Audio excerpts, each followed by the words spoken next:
Okay, everyone, now that we've built out the main structure for our site, we're ready to actually start styling it, okay?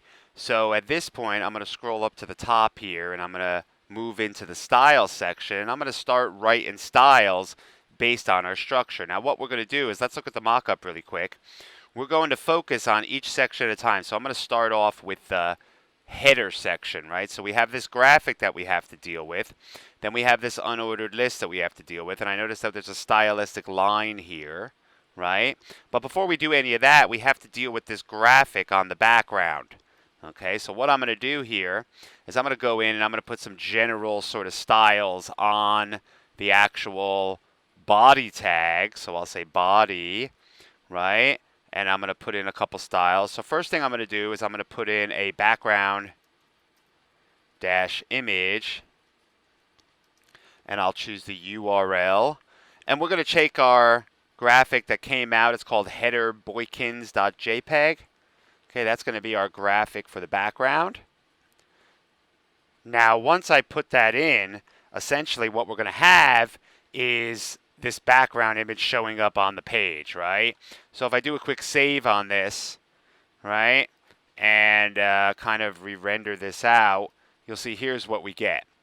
Okay, so now you can see there's the play logo, there's everything. But one thing I do notice is I notice that the image tiles as it repeats on the screen. So right now it looks great when the screen is this size, but as soon as I start to make it bigger, I don't know if you can see that. You see how the graphic repeats?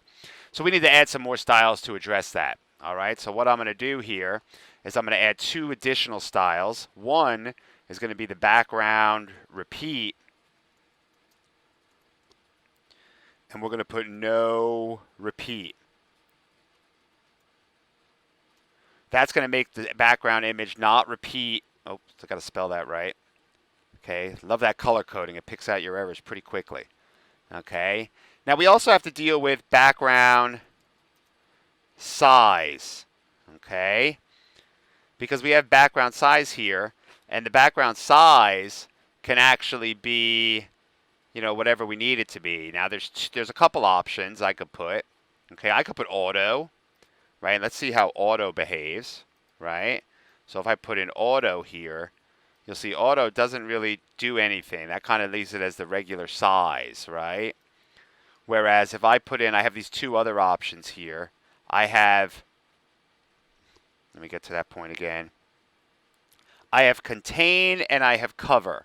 So if I do contain, okay, here's how contain behaves, right? So here's the web page, and you'll see as I start to scale it, you see the background image scales, but it only gets to a certain size, and then it stops, right? So smaller is good, but larger is a problem, right? So we have to think about how we want that to be, right? So that's contain. You also have cover, right? Which cover scales in both directions. So essentially, you'll see the background image here. Let me, sorry, I didn't save this. All right, so let me look at this really quick. So here it is with cover, right? And you'll see essentially, there's my, what did I miss? Hold on a second.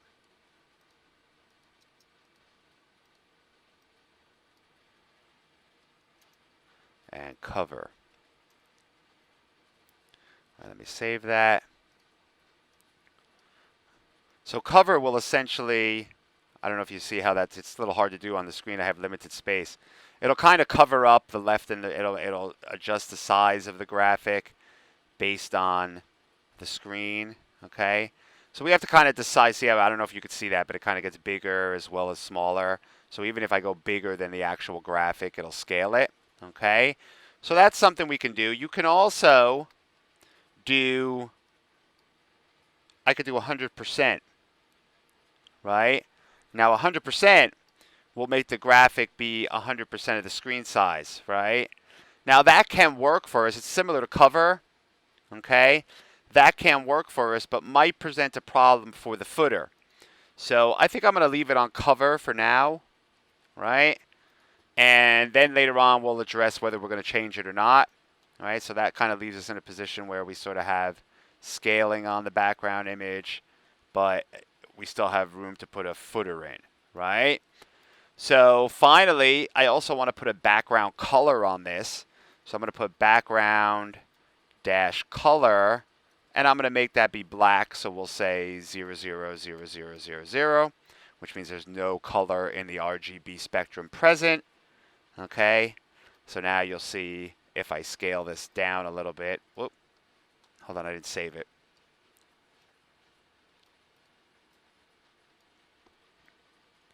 All right.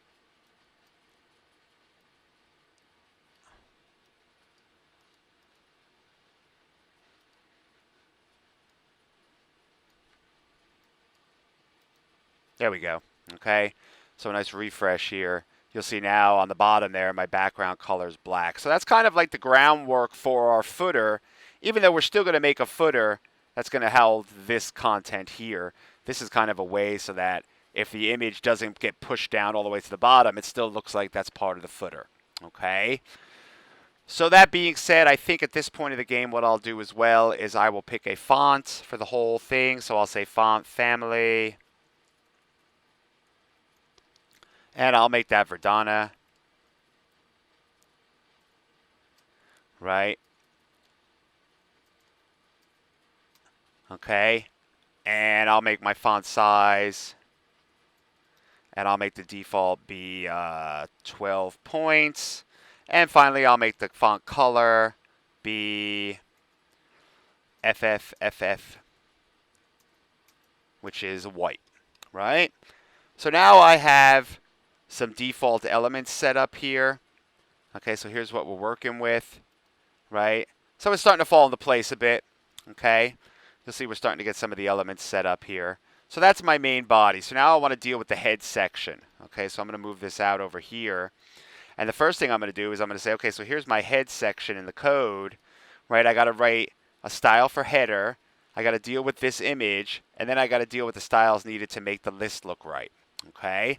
So let's start writing that. So I'll go down here and I'll put header. And the first thing we do is we're going to give this a width, okay? So we kind of want to think, okay, well, how big is this page going to be? How is this going to work out? Now, if I look at the mock-up here, I see that play sort of goes almost the whole screen. And if I look, I have my rulers turned on in Photoshop, so I can kind of get a sense that the width of this entire graphic is about 1,200 pixels, right? You see that 1,200 right there? Okay, if you don't have your rulers on, by the way, you can go under View and Show Rulers. And then in order to get it to be measured in pixels, you'll have to go into the Photoshop Preferences under Units and Rulers, and that will allow you to change it from inches to pixels. I have mine set on pixels automatically because I primarily do web design. So that's kind of the default that I like to have. Whereas you may need to go turn it on because the default in Photoshop is inches, okay? So that being said, I'm thinking that instead of making this just 100% of the screen, I'm going to actually make this maybe like it starts right there and kind of ends right there. So I'm going to make the width of this maybe be 50, and I have another 50 or 60. I'm going to make it be, let's try to make it 11, let's make it 1,000. Okay. So I'm going to bring back in brackets here. Okay.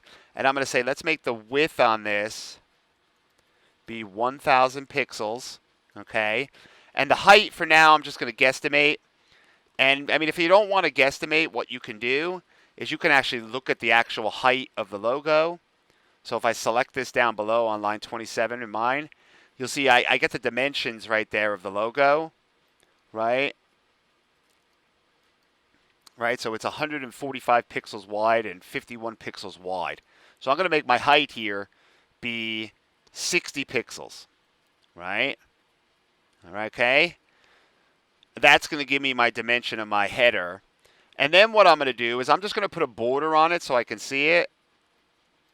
1px solid, and I'll make it red so I can see it against the background. And finally, I am going to make it be centered. So what I'm going to do is I'm going to use the margin technique that we talked about in previous exercises to center this. Now remember, when you use this margin technique, you have to make sure you have an absolute width set on the box, in this case the header tag, and then use margin left and margin right auto. Now, I also want to introduce writing in shorthand CSS. So here's what I'm going to do. I'm going to say margin colon 0 px. No, sorry, auto. No, if we do two numbers, it represents the top and the bottom, and the left and the right is the second one. So if I say, I don't know, let's do 10 pixels on the top and the bottom, and then auto on the left and the right. Okay? And maybe 10's not enough. Let's try 15. Okay? So now if you see, here's my layout now. Okay? I don't have the list working yet. But you'll see there's the actual border of this header. There's play, right? And the list is going to live over here somewhere. Okay? So you'll see that I have this space on the left and this space on the right. And if I make it bigger or smaller, you'll see that essentially it's going to adapt to that environment, as well as the background image is going to adapt. Okay? So we're well on our way at this point to getting this off the ground. Okay? Now remember, when you do a shorthand, that's similar to doing this, just to demonstrate. And you don't have to type this. Right? And then I'd say margin dash right, auto, and then I would say margin dash top, 15 pixels. Sorry, you got to put a colon there, not a semicolon. Punctuation in CSS, guys, it's really important.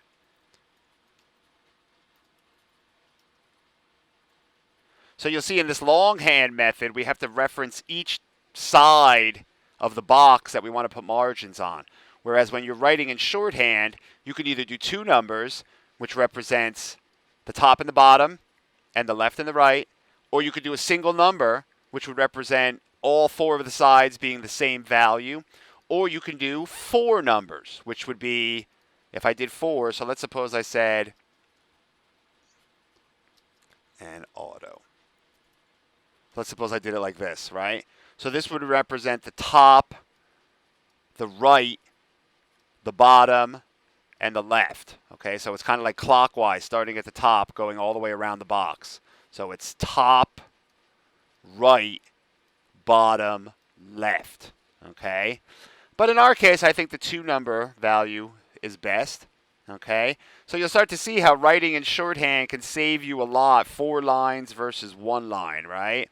So that shorthand, you'll see it starts to become a lot more useful as we move on in our designs, okay? So I'm going to start trying to utilize that a little bit more. All right, so now that I have the header in place and I have the margins all working and I have it looking pretty good, I think now we're ready to do this unordered list, right? Or at least the image, right?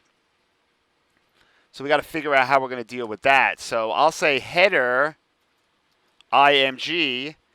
Well, now why did I do header img? Well, in looking at my structure, here on line 28, I see I have a header tag, and the next thing I have is an image. So using a compound selector like this to choose the header and an image will work great.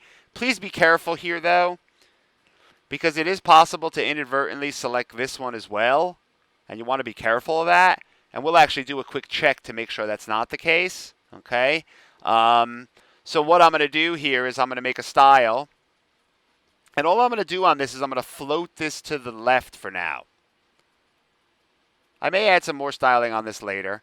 But for now, the main thing I need is to actually take that graphic and float it to the left, like so, because we want to use this space over here to put the unordered list. And right now, it's breaking to the next line because of the fact that an image behaves like a block level element sometimes. And essentially what's happening is it's taking this element here and putting it underneath the play instead of putting it in this space here. By floating it to the left, we're making that space available for the unordered list. So that's all we're really doing with that particular style. Okay, so that's our first style here. And then what we're going to do is we're going to do the next one, which is going to be the unordered list. Now, we could do this one of two ways. Okay, I could add an ID on my list and use an ID selector to do this, or I can reference my complex HTML structure and do this. So I think for this one, maybe I will make an ID. Okay, so what I'm going to do is I'm going to go back to the HTML here, and on this list, I am going to create ID equals quote nav. So that's the main navigation for this. And what I'm going to do is I'm going to just put a hashtag in and say nav. And then what I'm going to do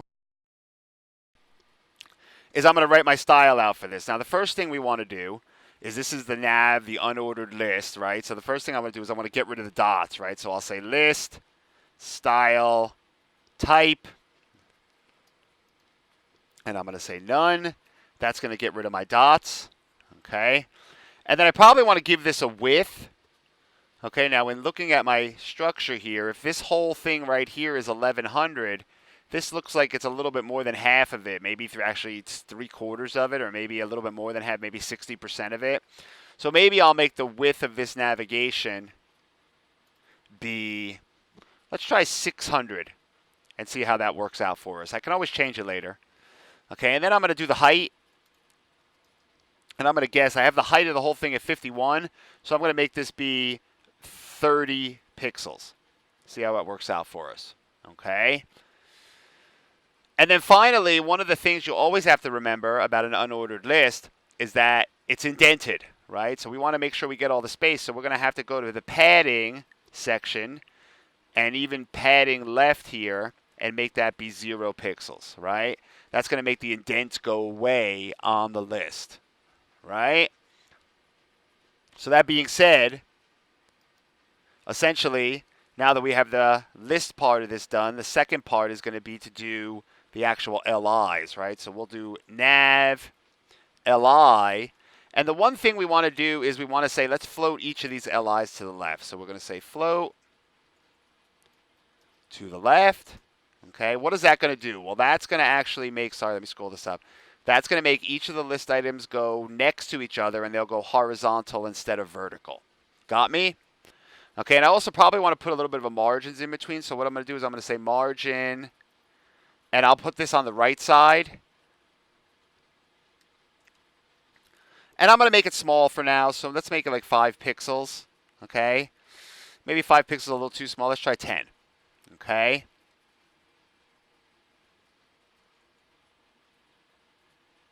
All right, well, that's working. Okay. Thinking I might have to make this wider automatically. Looking at this, you can't see it. It's off the screen. But I noticed that when I'm going to have to probably make this width a little bit bigger up here. Right here. Right, so maybe let's make that 700. Okay. Right, and now if I make this be 10, that sort of accommodates it. So let me show you what I'm looking at here. So here's how it looks now. Okay. You'll see how we have each of the items here, and we have our little search bubble. Now what I do want to do is I want to push this over to the right-hand side. So what we're going to do is on nav, which is the unordered list, we're going to say, let's do a float right on that. Okay? And that's going to push it over a bit. Now I'm noticing that there is a lot of space here, and I'm for some reason it's not going all the way to the right. So I do want to peek at that and see why that's behaving that way, and try to figure that out before we move forward. Okay, so in looking at this here, I see I have my nav and my LI, right? So what I want to do is I want to say, well, why is that there? So here's what I'm going to do. I'm going to throw a quick border on the navigation, on the unordered list, right? So I'll say border 1 pixel solid, and I'll do white. Okay, so there's the actual width of it, and it does look like it goes all the way to the right. Okay, so that is good. So I'm thinking maybe I should spread this out a little bit more. So the spread is controlled by what? By this, right? So maybe what I'll do is let's make that a little bigger. Let's make it like 20, right? Maybe 40. Let me look at the mock-up and see how much space is in between there. See, they don't have a lot of space there, right? So I don't know. Maybe 40 is good. Okay, but maybe I should, I'll leave it like this for now, okay? And maybe the overall width of this should be less. So I raised it up to 700. Let me go back to my 600. Yeah, you see 600 breaks it. See how it breaks to the next line there? So maybe let's try 650. 650 is not big enough. 670. 670 is pretty good, okay? So that's looking pretty good. Now, I do notice that these in my mock-up are caps, right? If you see that, see how they're all capital? Okay. So what I'm going to do here is I'll go into this and I'll say, all right, well, let's make that whole thing be caps. Okay. So what I'll do here is I'll say, let's say, here's my list LI, right? So I'm going to say the style to make it capital is text. I believe it's text decoration or text transform, sorry. And it would be uppercase. Capitalized would do the first letter. Second is uppercase. So now you see how when I make that uppercase, it takes more space, so it blows that to the next line. So maybe I should tweak my actual here. So let's give me back 5 pixels on each one. It's not enough. Let's do the spacing. Oh, it's still not enough. Wow. So let's do 25. 25 seems to be good. Okay. Right? It's looking pretty good. I like it. Okay. Now there are a few things I probably want to tweak on this. So for example, I see if we look at the mock-up, okay, it's more like if you look at the navigation, it's kind of in the middle of the pill, whereas in mine, it's kind of on the top of the little pill search, right? So I probably want to tweak that somewhat. Okay. Now, here's the story. Okay, we kind of have to deal with this one a little bit differently than the rest of them. So what I'm going to do is I'm going to make a style that deals with just that particular one, right? So what I'll do is I'll go here and I'll say nav li, and I'll use the pseudo class called last child. Now, I might have mentioned this before. I'm not sure if we actually looked at it or not in any of our exercises, but this is called a pseudo class, okay? And when you use children reference, you have the ability to actually refer to when you have in HTML. So let's scroll down really quick. When you have, here's a UL, right? And then we have 1, 2, 3, 4, 5, 6 LIs. You can refer to each one of these individually by referencing their order as a child. So the UL would be the parent element, and then each of these LI is a child element on the UL. So we'd have, this would be first child, this would be last child, and then there's just some styles that we can use to refer to the ones in the middle, which we'll talk about a little later, okay? So in our what we're going to do here is we got to refer to this one differently because we need to add some specific styles on that. So what I'm going to do is I'm going to say last child, and I'll say, let's do a margin on the bottom. No, let's do a margin on the left, sorry. And I'm going to increase that. So right now I have margins on the right. I'm going to add a margin on the left of 10 pixels to this. Right? And let's save that. I can't tell if it's working, so I'm going to add another. There we go. Okay, so now it's definitely working, right? 25 is 250 is way too much. Okay, so you'll see what I've done here is in the mock-up, if you see this, okay, let me demonstrate this here. You see how there's a little bit more space between the search and the navigation than the rest of these elements, right? So what I have in mind is I have the space in here, so I want to open this space up a little bit. So in order for me to do that, I have to be able to refer to that one element separately. So now let's see if I do 30. Yeah, 30 breaks it to the next line. So maybe I want to do, let's try 30, and then what we'll do is we'll take the margin right and override that. See, we have the margin right on here. We'll make it 0 pixels, right? So now I could probably even push it to like 35, right? Maybe even 40. Yeah, I can do 40. So here's where it stands at this point. See all that extra space I put in, right? Now if I want to get these to come down, each of these little elements to come down and kind of center on this, I can do that by going back to the LI here and maybe adding a margin top and make it small, make it like 3 pixels, right? So maybe 5. Let's see. Yeah, 5 is working well, right? So now that you'll notice that also pushed down this guy, but if we override it right here and say margin top and make it 0 pixels, right? That one will go back, and you'll see now it's kind of lining up in the middle. Maybe it's a little high. Maybe 5's a little too much. So maybe I'll change that to 3. Yeah, that's looking good, right? Okay. Now, finally, we have this one last element here, okay, which is this line, right? If we have this in our mock-up here, there's the line. Now, I'm going to put a padding on the nav. Okay, so I have a padding on the left, but I'm going to put padding dash bottom. And I don't know, let's try 15, let's try 20 pixels, right? 20 is too much. I can see this off screen, I apologize. 15 pixels. Let's try 10 pixels. I like 10 pixels, okay? So here's how it looks. Now you see I'm looking at this box, this white box we have. That's going to be my line, right? So what I'm going to do is I am going to say, all right, so there's my line, right? There's my border. Instead of it being border all around, I'm just going to make this border bottom. And maybe I'll even make this a little heavier. Maybe we'll make it like 2 pixels, okay? And you'll see now there's my line on the bottom right there, okay? And if I want to turn this one off now, I can.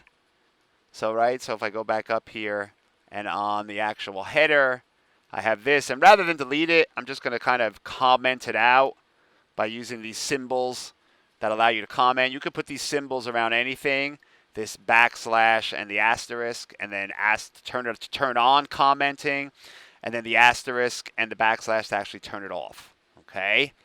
So there you go. We have our header section styled out appropriately. It's looking pretty darn good. Okay? And if you notice, as I resize this, you see how it kind of adapts and always stays in the center. Right? So it's looking pretty good. Okay? So I'm going to make that the end of this exercise, and please move on to part 4. Thank you.